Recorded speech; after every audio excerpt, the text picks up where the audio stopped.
ओम नमः शिवाय। मेरे शिव चैनल पर आप सबका स्वागत है। सबसे पहले तो आप सभी शिव भक्तों के चरणों में मेरा प्रणाम। बात करते हैं एक और विशेष जानकारी के बारे में, एक और विशेष फल के बारे में जो एक विशेष कृत्य करने से प्राप्त होता है।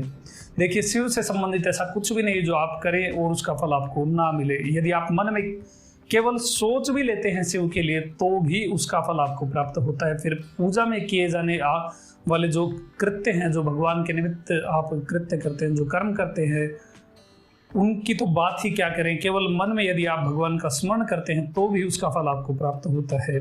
आज एक ऐसे ही विशेष कार्य के बारे में हम बात करेंगे। देखिए, ऐसी जानकारियां हर जगह उपलब्ध नहीं है। पता नहीं क्यों उत्तर भारत में हिंदी भाषी शिव भक्तों को इतनी जानकारियां प्राप्त नहीं हो पा रही हैं। वो सब चीज़ें, वो सब रहस्य, वो सब भगवान शिव की लीलाएं, सब कुछ एक तरह से लुप्त ही माना जा सकता है। इस चीज़ को इतनी जानकारी कहीं नहीं है, ना ही किसी भी रूप में उनको प्रकट किया जा रहा है। पता नहीं किस वजह से ये हो रहा है, किंतु मैं प्रयास करूँगा जितना मेरे द्वारा संभव है मैं सब चीज़ें आपके सामने प्रस्तुत करूँगा। यही मेरे जीवन का ध्येय भी बन चुका है। भगवान शिव को उत्तर भारत में केवल एक बैल नंदी की सवारी करने वाले शमशानवासी पार्वती पति गंगाधर या एक केवल भोलेनाथ के रूप में ही जाना जाता है। किंतु भगवान शिव कितने ऐश्वर्यवान है। किसी भी देवता का इतना ऐश्वर्य नहीं है जितना भगवान शिव का है। किसी भी देवी देवता की इतनी लीलाएं नहीं है जितनी भगवान शिव की है। ऐसे किसी भी देवी देवता के इतने रूप स्वरूप नहीं है जितने भगवान शिव के हैं। इतने ज़्यादा रहस्य हैं और करुणा मूर्ति भगवान शिव की इतनी लीलाएं हैं।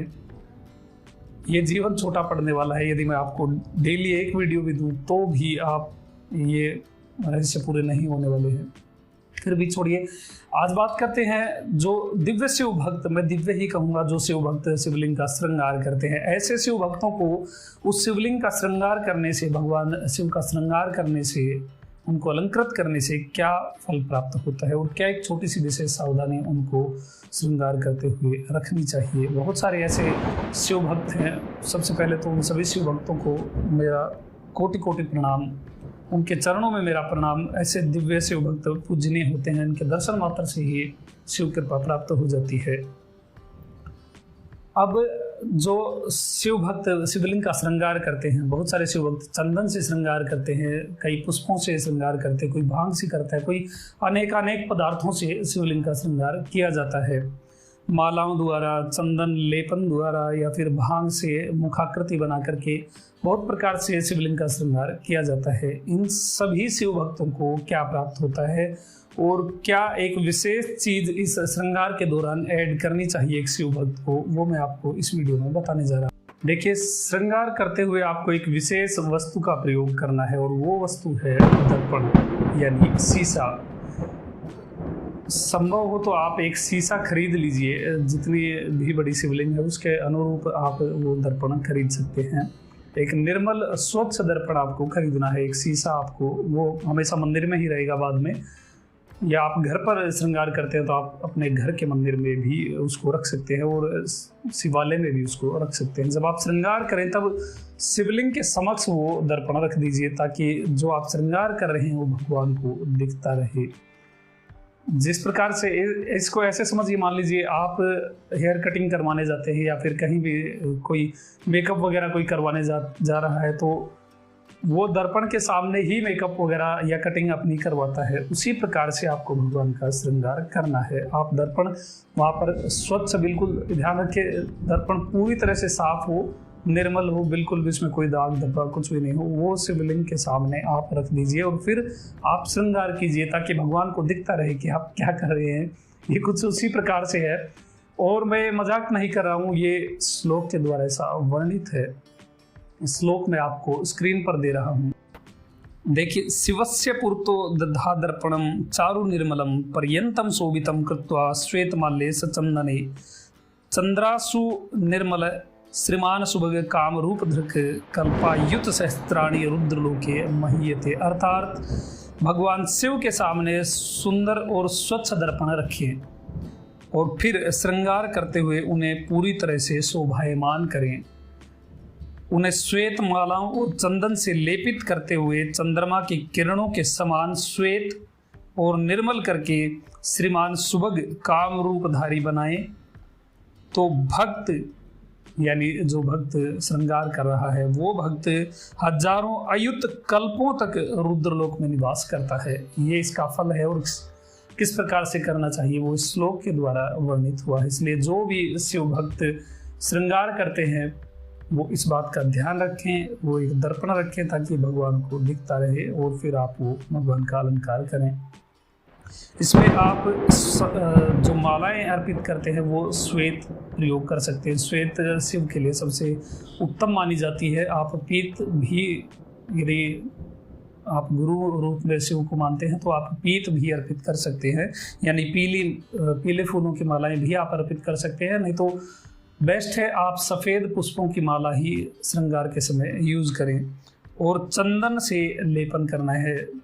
फिर बता रहा हूँ, केमिकल वाला डिब्बे वाला चंदन नहीं, संभव हो तो आप घिस करके अपने हाथ से लकड़ी का जो चंदन होता है उसको घिस करके फिर आप वो लेपित करिए। ऐसा माना जाता है कि ऐसा चंदन जो शिव भक्त शिवलिंग पर नित्य घिस करके लेपित करता है उसे इंद्र भी पराजित नहीं कर सकता। एक और गुप्त बात मैं आपको बताता हूँ।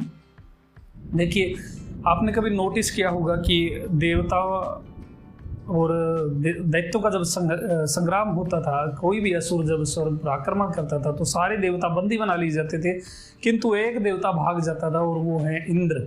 वो हमेशा भागने में सफल हुए। क्यों हुए? क्योंकि वो हमेशा शिव पूजा में लगे रहते हैं, हमेशा वो नित्य प्रति शिव पूजन अवश्य ही करते हैं। इसी कारण से वो हर दैत्य की पकड़ से बाहर होते हैं, वो कहीं निकल लेते हैं। वो केवल शिव कृपा की वजह से ही निकल पाते हैं। जो शिव भक्त चंदन लेपित करता है शिवलिंग पर घिस करके, उसे इंद्र भी पराजित नहीं कर सकते। ऐसा इतना ज़्यादा महात्म्य है। इसलिए सफ़ेद चंदन आप जो लकड़ी रहते हैं उसको घिस करके शिवलिंग पर लेपित करें और भगवान का श्रृंगार करें, उनका अलंकार करें। सामने दर्पण रखें।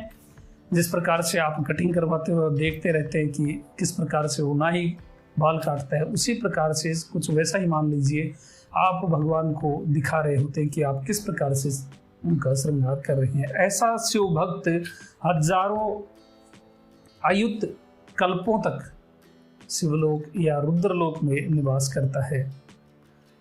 इसलिए एक छोटी सी इंफॉर्मेशन मुझे लगी हर एक शिव भक्त के साथ शेयर करनी चाहिए जो भी भगवान का श्रृंगार करता है। कोई भी शिव भक्त शिवलिंग का श्रृंगार कर सकता है, इसमें कोई बाध्यता कुछ भी नहीं है। आपका भाव मायने रखता है किस प्रकार से आप भगवान को सजाना चाहते हैं। बहुत सारे ऐसे दिव्य शिव भक्त हैं जो शिवलिंग का श्रृंगार करते हैं। जब शिवलिंग का श्रृंगार करते हैं तो ऐसी आनंद की अनुभूति होती है कि सब कुछ, पूरा जगत, पूरा संसार ही भुला दिया जाता है। पीछे क्या है, कितने घंटे बीत चुके हैं श्रृंगार करते हुए, ये भी याद नहीं रहता है। शिव तो परम आनंद है, परम ईश्वर है, परम आत्मा है। इसलिए वहाँ समय ही थम जाता है जब ऐसे बहुत सारे शिव भक्त हैं। आप मुझे कमेंट में अवश्य बता सकते हैं कि आपको कैसा लगता है जब आप शिवलिंग का श्रृंगार करते हैं तो। और ये छोटा सा उपाय आपको अवश्य ही करना है कि आप दर्पण हमेशा भगवान के सामने रख दें जब तक उनका श्रृंगार चल रहा होता है, और फिर आप भगवान को वो दर्पण दिखाएं। जब फाइनल हो जाए, जब पूरा श्रृंगार हो जाए तो भगवान को वो अच्छे से चेक करवाएं और दर्पण दिखा करके उनको प्रसन्न करें। ये एक आरती का ही अंग है भगवान को दर्पण दिखाना, जो इस समय में ये सब चीज़ें लुप्त हो चुकी हैं। बहुत प्रकार की आरतियाँ होती हैं। कोई दीप आरती जो घुमाते हैं वही आरती नहीं होती है, बहुत सारी आरतियाँ होती है जिसमें से एक है भगवान को दर्पण दिखाना। इसलिए इसका पुण्य भी आपको प्राप्त होता है। पुण्य ये बहुत पवित्र चीज़ है और आरती का अंग है, इसीलिए आपको रुद्रलोक में निवास मिलेगा। ये कोई ऐसा मजाक होता तो ऐसे नहीं प्राप्त होता। इसलिए इस दर्पण का प्रयोग करें और हमेशा शिव कृपा के पात्र बने रहें। अभी तक के लिए इतना ही। वीडियो कैसे लगी आप मुझे कमेंट में बता सकते हैं। आपका दिन शुभ हो, महादेव कृपा करें। ओम नमः शिवाय।